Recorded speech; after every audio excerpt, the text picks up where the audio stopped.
Salut gars, j'espère que tu vas bien. Aujourd'hui, je vais t'expliquer comment j'ai triplé ma testostérone, ce que ça a changé sur ma vie, pourquoi je l'ai fait et comment je l'ai fait. Donc installe-toi, écoute bien, prends de quoi noter si tu as envie et c'est parti. Pour cette vidéo, j'ai pris mon petit carnet où j'ai tout noté dessus, méthodes, conseils, histoire de rien oublier, d'être sûr de vous donner le maximum de valeur. D'ailleurs, n'hésitez pas à vous abonner. Si vous kiffez ce genre de vidéo full valeur, n'hésitez pas à vous abonner, ça me ferait très plaisir. Pour moi, c'est des grosses vidéos. Pour vous, c'est complètement gratuit. Donc n'hésitez pas et on va directement commencer.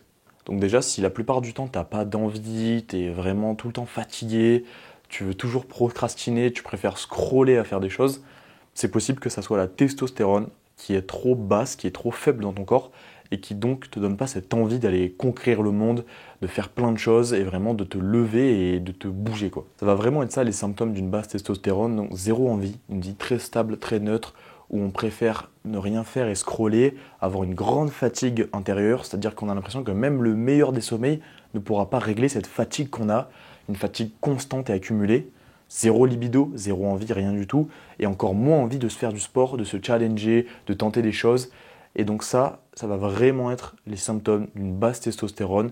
C'est les choses les plus classiques et pourtant les plus dangereuses dans notre vie parce que ça nous pousse à avoir une vie qui est vraiment, comme je pourrais dire, neutre. Et les causes de tout ça, ça va être un mauvais sommeil, malbouffe, addiction, mode de vie, mais ça on en reviendra plus tard dans le protocole.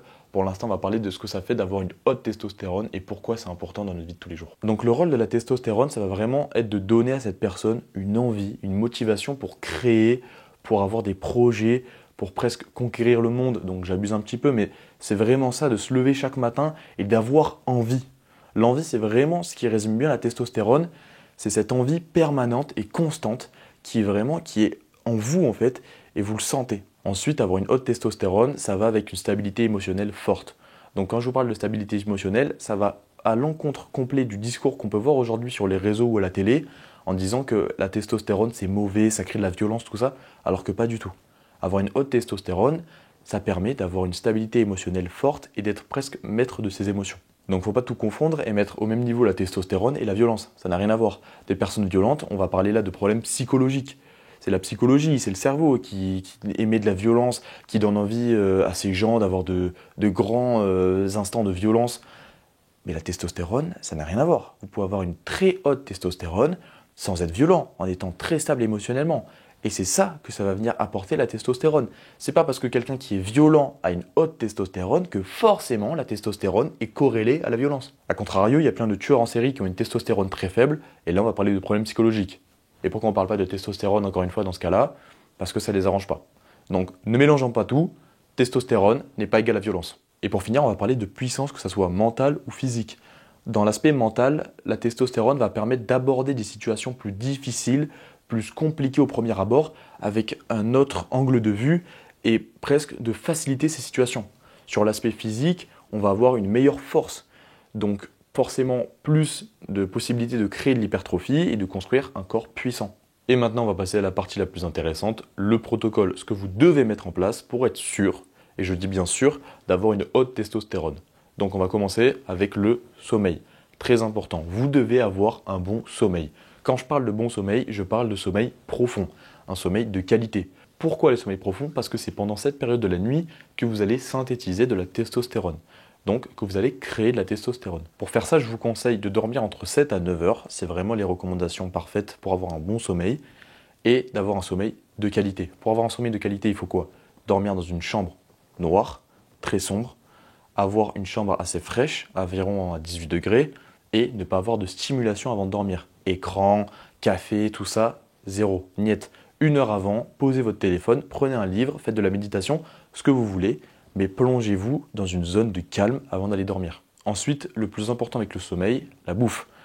Quand vous allez manger quelque chose, dites-vous à chaque fois, est-ce que je sais ce que c'est?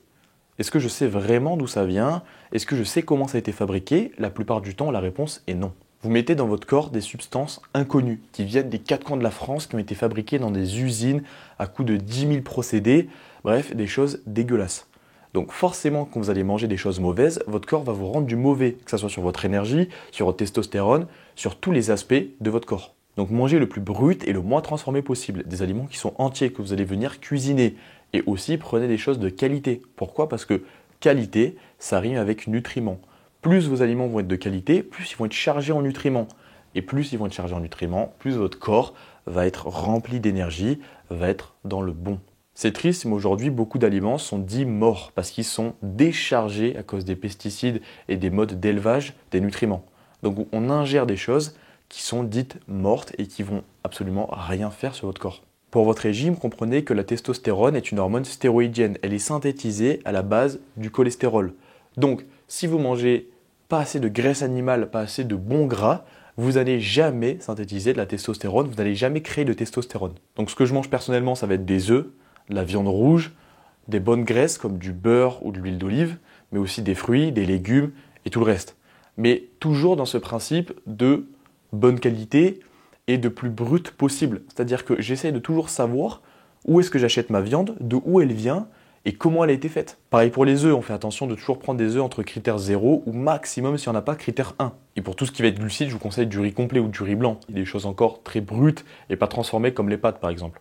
Concernant maintenant les suppléments, écoutez, je suis désolé de vous apprendre que si vous ne mettez pas les bonnes choses en place, les suppléments ne servent à rien.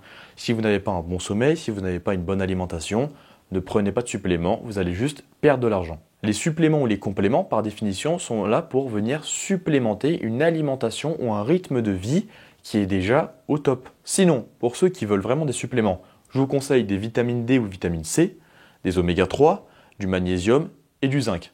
Vous avez les 4 plus importants, vous pouvez y aller et ça va être le mieux. Et pour finir, le plus important à mes yeux, parce que pour moi il est beaucoup trop normalisé aujourd'hui dans notre société qui commence à être de plus en plus pourrie, mais les addictions. Clope, chicha, vape, tout ça c'est pareil. Pornographie, jeux vidéo, écran et surtout l'alcool. Aujourd'hui, on arrive à une époque où il est normal de se mettre une caisse tous les week-ends, de boire tous les jours, de fumer tous les jours pour décompresser, de jouer aux jeux vidéo tous les jours pour décompresser. Mais la question de normalité ou pas, elle ne se pose pas. Parce que, en vérité, c'est quelque chose qui n'est pas sain. Et ça, c'est prouvé scientifiquement. Pour la société, c'est des choses qui sont normalisées, mais pour notre corps, ce n'est pas du tout sain. Pour la clope, ça va faire des cancers. Pour l'alcool, c'est pareil, des cancers ou bien des crises de foie. Pour la pornographie, ça détruit littéralement notre matière grise. Pour les écrans, ça nous rend myopes et ça nous détruit la rétine, ça nous détruit aussi notre système de dopamine. Bref, toutes ces addictions sont très mauvaises pour notre corps. Et pour tous ceux qui sont victimes de ce genre d'addiction, ça vient forcément de quelque part. Ça vient d'une douleur, d'un mal-être, de quelque chose qui ne va pas dans votre vie. Donc, posez-vous, cherchez cette douleur, mettez en place des choses et prenez surtout conscience. Prenez conscience que ce que vous êtes en train de faire, c'est néfaste. Ce n'est pas sain pour votre corps. Vous avez été livré avec une enveloppe corporelle qui est neuve et qui est neutre. Et au lieu de chercher son amélioration et de voir où sont ses limites, vous êtes en train juste de la détruire. Donc cherchez votre mal-être, cherchez d'où vient cette addiction et arrêtez-la. Vous avez maintenant les 4 piliers les plus importants de ce protocole. Alors bien sûr, pour ceux qui se demandent, j'aurais pu parler des vêtements. Le fait d'avoir des vêtements en coton, surtout ce qui va être sous-vêtements et vêtements de sport, parce que c'est ceux qui vont être le plus au contact de votre peau, notamment quand vous transpirez. J'aurais pu parler aussi des ustensiles de cuisine, que ce soit les poêles remplis de PFAS, que ce soit tout le plastique qui nous entoure. J'aurais pu parler aussi des Tupperware. Quand vous faites réchauffer des Tupperware en plastique dans votre micro-ondes, vous libérez des microplastiques dans votre bouffe. C'est très néfaste. Prenez des Tupperware en verre. J'aurais pu parler aussi des bouteilles d'eau. Prenez des bouteilles d'eau en verre. J'aurais pu parler d'autres points très importants aussi que je mets en place. Mais pour moi, le plus important aujourd'hui, pour la majorité des gens là, c'est ces 4 piliers.